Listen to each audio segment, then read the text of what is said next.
Boa noite, eu me chamo Carol e vim aqui contar alguns relatos reais, assombrados para vocês. Primeiro relato, necrotério. Meu tio trabalha em um IML há muitos anos e ele me contou o maior acontecimento que já aconteceu a ele. Era um sábado de madrugada. Chegou um corpo de um rapaz morto a disparo de arma de fogo. Como de costume, meu tio praticamente trabalhava sozinho, pegou o corpo do rabecão e colocou na mesa para fazer a necrópsia. Quando ele colocou o rapaz na mesa, ele sentiu que o rapaz falou algo, porém ele me disse que é normal o cadáver soltar gases e fazem barulhos estranhos. Então pode ser que o corpo arrotou e tal. E ele pegou os equipamentos e começou a abrir o corpo. O impressionante é que do nada ele sentiu a sala muito fria e ele sentiu sono. Então ele foi à cozinha tomar café para acordar. Ele me disse que saiu do laboratório e tinha deixado as luzes acesas. Quando chegou, a luz estava apagada, então ele acendeu e voltou a trabalhar assim que ele removeu as costelas para ver. Não vou nem falar, tá, gente? Para ver aquelas coisas. E ele sentiu como se tivesse alguém do lado dele assistindo, porém a sala só tinha ele, de vivo. O fio, o frio foi ficando mais intenso, porém meu tio continuou com a autópsia. E por incrível que pareça, o rapaz não tinha nenhum ferimento de arma de fogo, como dizia na ficha dele. E ele então começou a olhar os órgãos a fim de ver algo. E estranhamente não notou nada de anormal.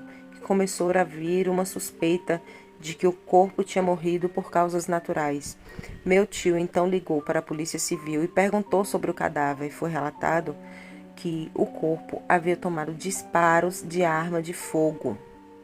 Meu tio começou a ficar assustado. Voltou a analisar o corpo e não achou nenhum ferimento causado por arma de fogo. Meu tio então olhou para a porta da sala e viu um homem em pé, olhando com os olhos negros. E ele disse que fechou os olhos e começou a orar, a pedir a Deus para livrar ele de todo o mal. E quando abriu os olhos, não tinha nada ali. Mas ele então começou o processo de costurar o corpo para fechar. Então ele viu uma coisa que ele denomina de demônio, olhando para ele e rindo.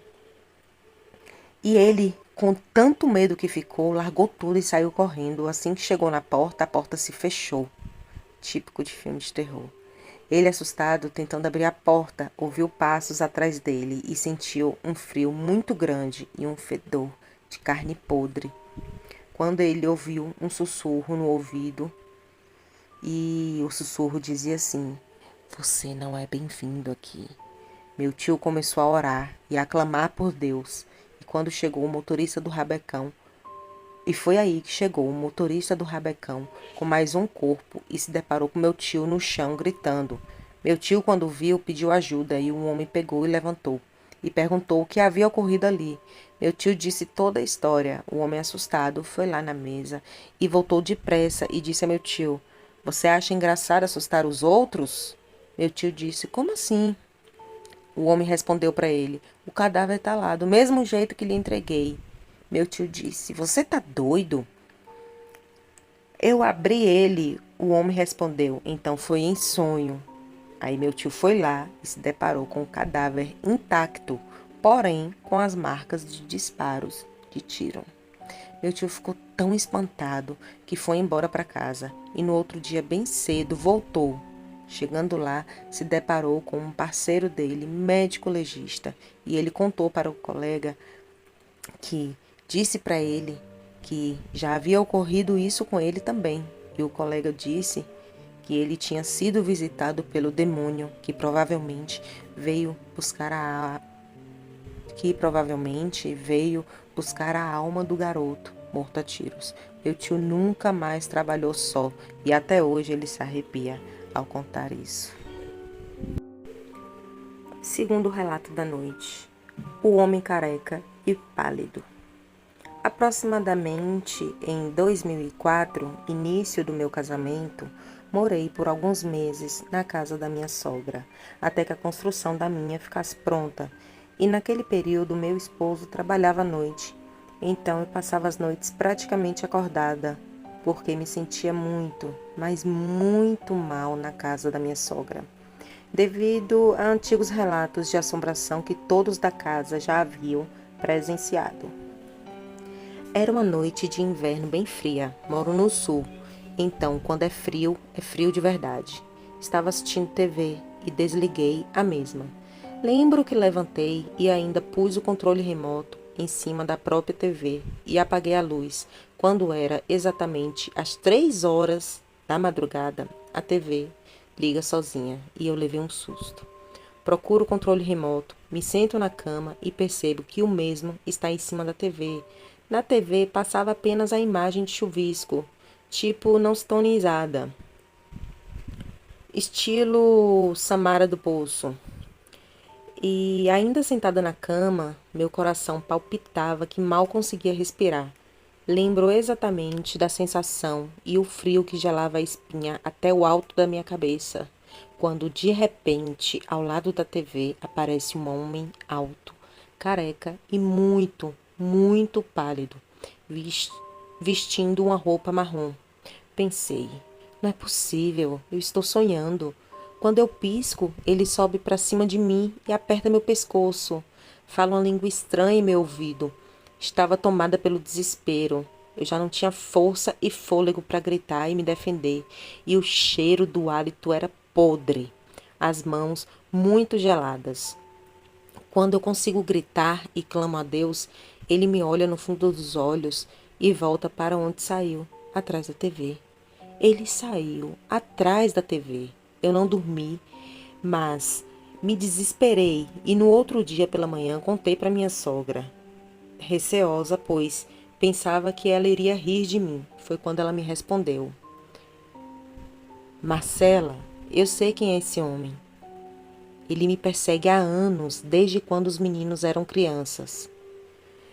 Segundo o relato dela, o meu sogro saía para trabalhar e esse homem entrava e passava pela porta e ultrapassava a parede e enforcava ela e falava uma outra língua, exatamente da mesma forma que veio me atormentar.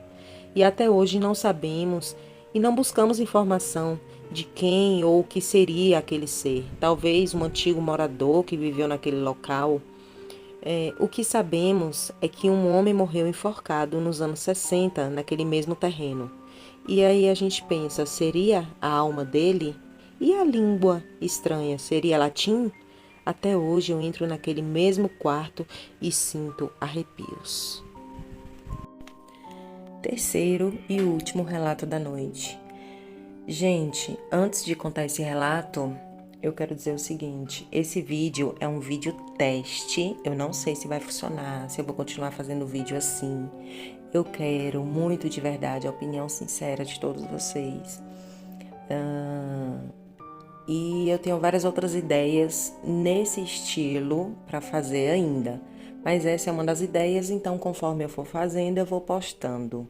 Me digam se gostaram, tá? Terceiro e último relato. Rua São Paulo, 147.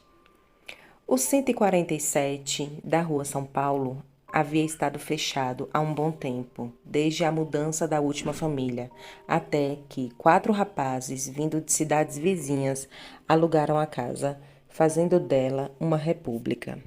No final de semana em questão, 3 deles haviam viajado para suas cidades natal e só voltariam na segunda de manhã cedo, ficando apenas um na casa.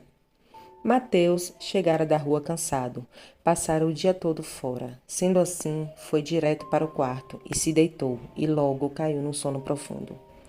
Passado mais ou menos 3 horas, ele desperta, mas continua deitado, criando coragem para se resolver se tomava um banho ou se ia para a cozinha comer alguma coisa. De repente, ouve a porta da sala se abrir e em seguida se fechar. Deduziu que algum dos seus amigos haviam voltado mais cedo para casa. Passos iam e vinham no corredor. E em seguida, do nada, barulhos de pratos sendo quebrados e gritos de mulher. Eles podiam ser ouvidos e choro, muito choro também. Se levantou depressa e rapidamente saiu porta fora, procurando ver quem é que gritava tanto por socorro dentro da sua própria casa, onde ele julgava estar sozinho, com toda a certeza do mundo, e nada. Nada no chão da cozinha que permanecia intacta e ninguém, não havia ninguém em nenhuma parte. Aquela noite se arrastou conforme a ansiedade de Mateus e não dormiu, sequer cochilou.